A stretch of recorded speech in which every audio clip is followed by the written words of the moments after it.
Philippines Honorable Sara C. Duterte! Duterte! Duterte! Tigong! Tigong! Duterte! Duterte! Duterte! Duterte! Thank you. Kaniyong manlingkod, maaari po kayong maupo.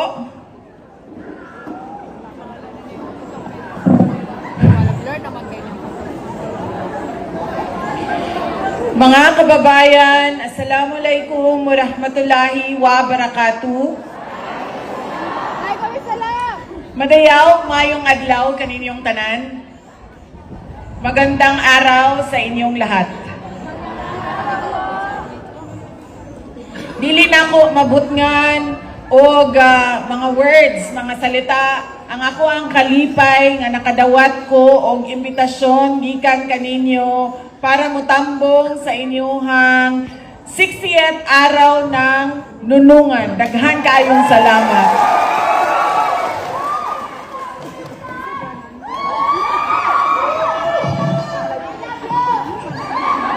Mahal ko kayo.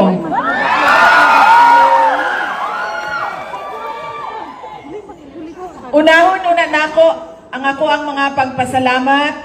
Una, ang pagpapasalamat ko sa atin pong mahal na Mayor Siti Noralia Mamay.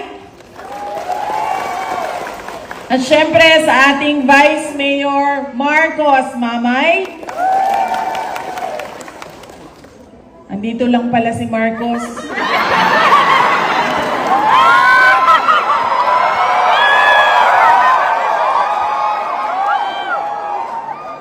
Matagal na siya hinahanap ng ating mga kababayan.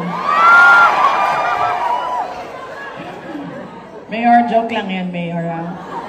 May joke pa ako mamaya. Huwag mo lang dibdibin.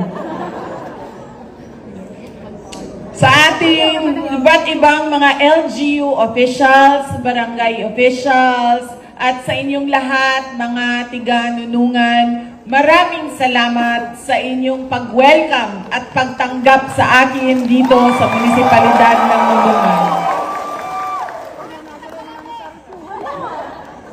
Ang susunod na pagpapasalamat ay mula pa rin po sa akin para sa inyong lahat sa patuloy ninyo na pagtitiwala at suporta sa akin at sa aking mga kasamahan sa tanggapan ng pangalawang Pangulo. Maraming salamat. Ang susunod na pagpapasalamat ay mula po sa akin para sa aking mga kasamahan sa OVP dahil sila po ang tumutulong sa akin para maabot ko ang mga malalayong lugar at maabot ng mga proyekto at programa ng OVP ang inyong mga barangay. Maraming salamat sa kanila. Ang susunod na pagpapasalamat ay mula kay dating Pangulong Rodrigo Duterte.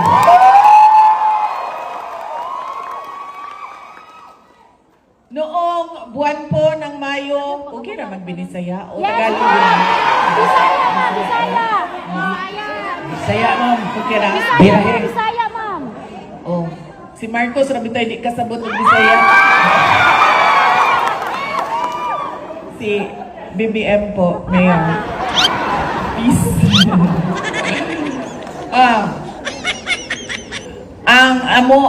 Dating kanhing Presidente Rodrigo Duterte, nagpaabot siya sa iyahang pasalamat kaninyo sa inyong pag-ampo, sa iyahang pag-uli dinhi sa ato ang nasod. Daghan kayong salamat.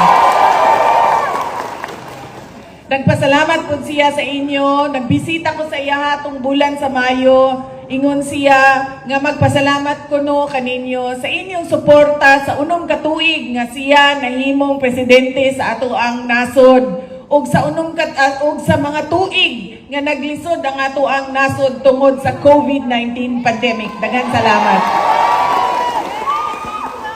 Ang sunod nga pagpasalamat mao ang pagpasalamat gikan sa amo ang pamilya.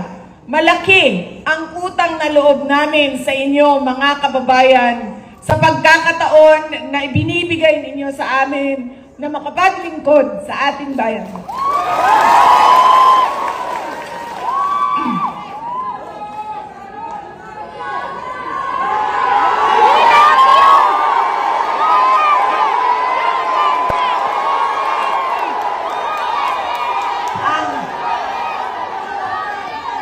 Ang amuang kusog, dili gikan sa amo ang apelyido, dili gikan sa amo ang pangalan. Kitang tanan, dunay pangalan, dunay middle name, dunay apelyido.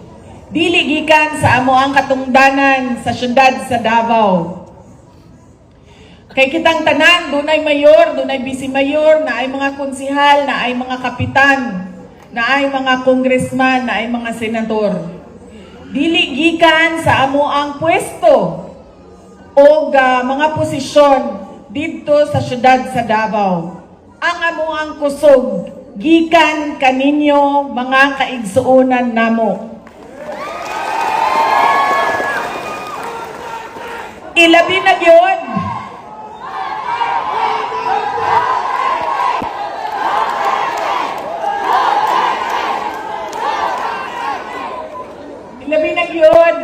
sa mga taga Mindanao.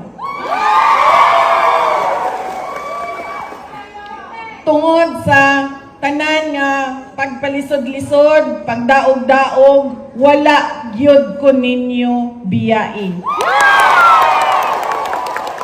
Dako kaayo ang ako ang pagpasalamat sa inyong padayon na pagsalig og suporta.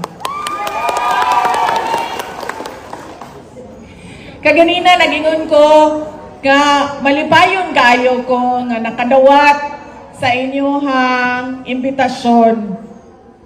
Noong nakita ko ang inyong paanyaya na dumalo sa inyong celebration, ay naisip ko kung sigurado ba kayo na nag-imbita sa akin dito sa inyong lugar. Dahil baka bukas si Marcos ay suspended na ni Marcos.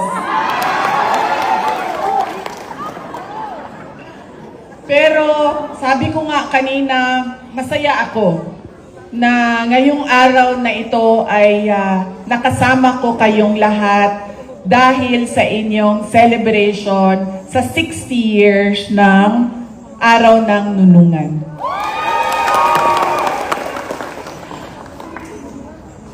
Meron pong mga iba't ibang lugar na nabisita ko noong mga nakaraang araw na malungkot ang dahilan kung bakit ako pumunta sa kanilang lugar.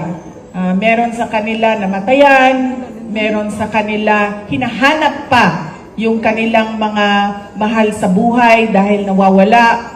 Marami sa kanila ang sugatan dahil sa mga paglindol dito sa Mindanao. Ug bago pa man ana, kay bawo mo mga kaigsuonan nako, kada uli nako dinhi sa Mindanao nagalinog. Kada uli nako sa Davao nagalinog. Mo nang usahay mahadlok na ko muuli sa Davao tungod kay basin maglinog. Mga kababayan, ang 60 katuig nga kasaysayan sa nunungan, usa ka istorya sa tinuod nga kaisog ug pagbag-o. Kabalo kita nga sa unang panahon, kung hisgutan ang inyong dapit, doon nagyoy kahadlok. Tungod sa kaagi sa rido ug kasamok. Apan, tanawan ninyo ang nunungan karon.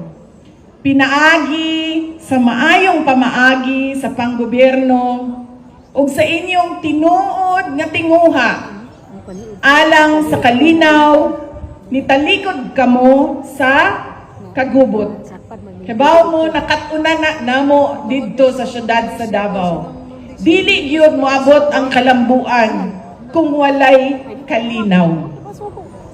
Maglisod gyud ang isa ka lugar kung dunay kagubot.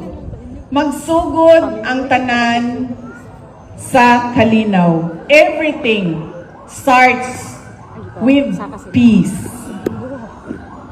You successfully transformed Dunungan from being the Rideau capital into a vibrant model of peace, unity, and development in Lanao del Norte.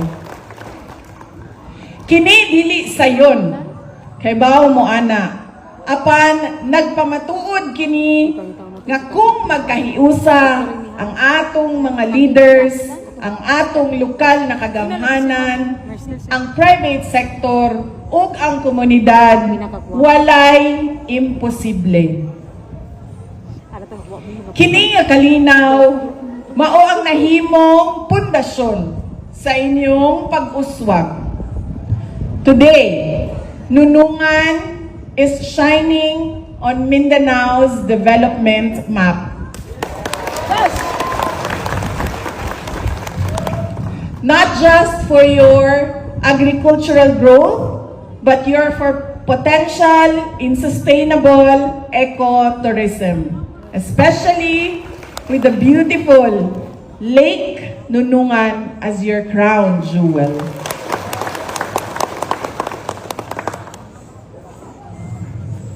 The success of conservation and ecotourism relies heavily on the community.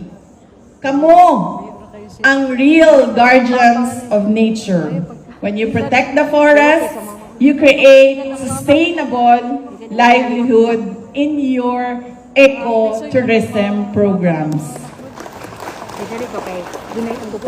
I urge you to create value-added products and activities that sustain nature rather than exploit it. I commend your local government for leading Nunungan's transformation. Ang tinuod nga kalambuan, magsugod kung ang matag pamilya mobati nga sila luwas, giatiman, ug dunay paglaom sa kaugmaon. As you celebrate 60 years, I trust that every Nunangunan will remain tireless in protecting your environment and your hard-earned peace. Magpabilin unta kamong simbolo sa kalig-on ug panaghiusa sa inyong rehiyon. Daghang salamat sa inyong pagdawat kanamo. Malipayon mi nakauban mo karong buntag. Among mga laki din ha sa likod ba. Magpahinumdum yun to sa inyo ha. Karon makakita na mo unsay epekto sa illegal nga droga sa utok sa isa ka tawo. Di ba? Magdala siyang kagubot sa pamilya o mga kababayan, ang inyong mga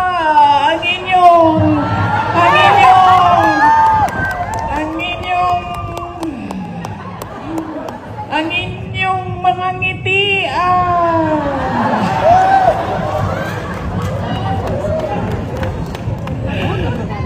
suspended na gini si Mayor Umaga.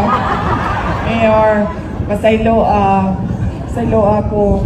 Sige lang kay naabitaw si Vice Mayor, mo habitaw nga mahal kaya.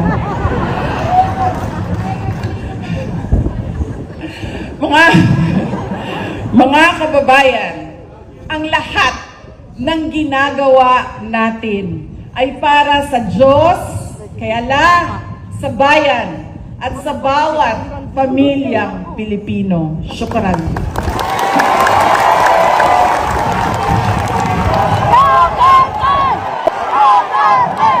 Thank you, Vice President